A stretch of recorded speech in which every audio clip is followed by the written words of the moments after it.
So there are various methods to solve circuits. One of the method is using loop law. Okay, so the situation is given here. We have two batteries and three resistors, and let's say in this branch I want to find current. So using loop law, what I do is I write current in different branches, and using loop law I write equations to find the unknowns. Okay, so how many loops I want, that depends on how many unknowns I take. Okay, so let me draw this diagram again.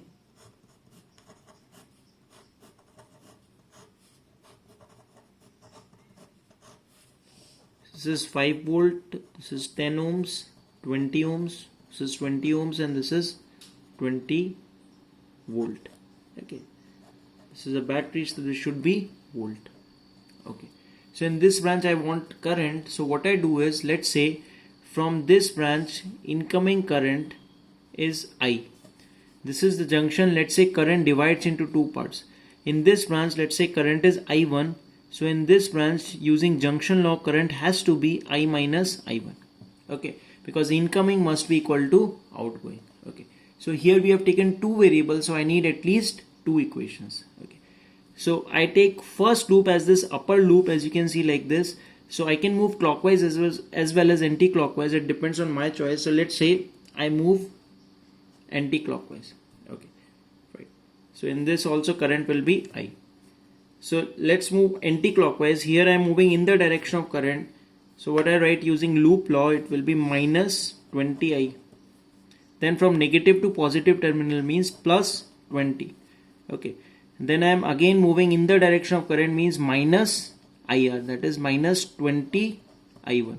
This is equal to 0. Okay. Let's take another loop. This will be the lower loop, and here let's say again I move anti-clockwise. So if I move anti-clockwise here in this branch, as you can see, I am moving in the opposite direction of the current. So it will be plus 20I1. Here I am moving in the direction of current. So it will be minus 10I minus I1. And here I am moving from positive to negative terminal. That means it should be minus 5. This is equal to 0.